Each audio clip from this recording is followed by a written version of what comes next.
ଶଙ୍କର ନରକାୟୈବ କୁଳଘ୍ନାନା କୁଳସ୍ୟ च ପିତନ୍ତି ପିତରୋ ହସ୍ୟା ଲୁପ୍ତ ପିଣ୍ଡୋଦକ କ୍ରିୟାଃ।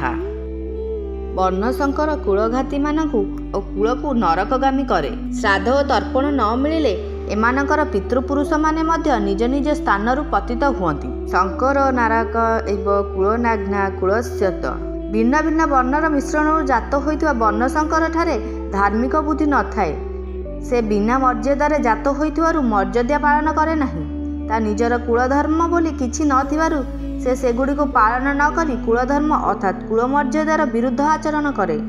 ଯେଉଁମାନେ ଯୁଦ୍ଧରେ ନିଜର କୁଳ ସଂହାର କରିଛନ୍ତି ସେମାନଙ୍କୁ କୁଳାଘାତୀ କହନ୍ତି। ବର୍ଣ୍ଣଶଙ୍କର ଏପରି କୁଳାଘାତୀମାନଙ୍କୁ ନରକକୁ ନେଇଯାଏ। କେବଳ କୁଳାଘାତୀମାନଙ୍କୁ ନୁହେଁ ବରଂ କୁଳ ପରମ୍ପରାକୁ ନଷ୍ଟ ହୋଇଯାଇଥିବାରୁ ସମଗ୍ର କୁଳକୁ ମଧ୍ୟ ସେ ନରକକୁ ନେଇଯାଏ।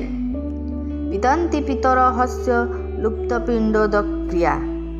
ନିଜର କୁଳ ନାଶ କରିଥିବାରୁ କୁଳଘାତୀମାନଙ୍କର ପିତୃପୁରୁଷଙ୍କୁ ବର୍ଣ୍ଣଶଙ୍କର ଦ୍ୱାରା ପିଣ୍ଡ ଓ ପାଣି ଶ୍ରାଦ୍ଧ ଓ ତର୍ପଣ ନ ମିଳିବାରୁ ସେମାନଙ୍କର ପତନ ହୁଏ। ପିତୃପୁରୁଷମାନଙ୍କୁ ପିଣ୍ଡ ଓ ପାଣି ମିଳୁଥିବା ପର୍ଯ୍ୟନ୍ତ ସେମାନେ ସେହି ପୁଣ୍ୟ ପ୍ରବାହରେ ଉଚ୍ଚ ଉଚ୍ଚ ଲୋକରେ ରହନ୍ତି। ମାତ୍ର ପିଣ୍ଡ ଓ ପାଣି ମିଳିବା ବନ୍ଦ ହୋଇଗଲେ ସେଠାରୁ ସେମାନଙ୍କର ପତନ ହୁଏ, ଅର୍ଥାତ୍ ସେହି ସବୁ ଲୋକରେ ସେମାନଙ୍କର ସ୍ଥିତି ରହେ ନାହିଁ।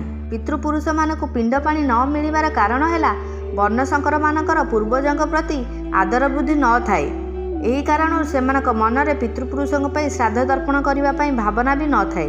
ଯଦ୍ୟପି ଲୋକଲଜ୍ଜା ଭୟରେ ସେମାନେ ଶ୍ରାଦ୍ଧ ତର୍ପଣ କରନ୍ତି, ତଥାପି ଶାସ୍ତ୍ରବିଧି ଅନୁସାରେ ସେମାନଙ୍କର ଶ୍ରାଦ୍ଧ ତର୍ପଣ କରିବାର ଅଧିକାର ନଥିବାରୁ ସେହି ପାଣି ପିଣ୍ଡ ପିତୃପୁରୁଷମାନଙ୍କୁ ମିଳେ ନାହିଁ। ପିତୃପୁରୁଷମାନଙ୍କୁ ଆଦର ବୁଦ୍ଧି ଓ ଶାସ୍ତ୍ରବିଧି ଅନୁସାରେ ପିଣ୍ଡ ପାଣି ନ ମିଳିଲେ ସେମାନଙ୍କ ନିଜ ସ୍ଥାନରୁ ପତନ ହୁଏ। ପିତୃପୁରୁଷଙ୍କ ମଧ୍ୟରେ କେତେକ ଆଜାନ ପିତୃପୁରୁଷ ଥାଆନ୍ତି ଏବଂ ଅନ୍ୟ କେତେକ ମର୍ତ୍ତ୍ୟ ପିତୃପୁରୁଷ ଥାଆନ୍ତି।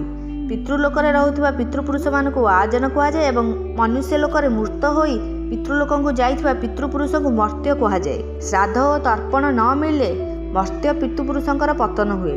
ଯେଉଁ ମର୍ତ୍ତ୍ୟ ପିତୃପୁରୁଷଙ୍କ କୁଟୁମ୍ବ ଓ ସନ୍ତାନମାନଙ୍କ ସହିତ ସମ୍ବନ୍ଧ ରଖିଥାନ୍ତି ଏବଂ ସେମାନଙ୍କଠାରୁ ଶ୍ରାଦ୍ଧ ତର୍ପଣର ଆଶା ରଖିଥାନ୍ତି କେବଳ ସେମାନଙ୍କର ପତନ ହୁଏ।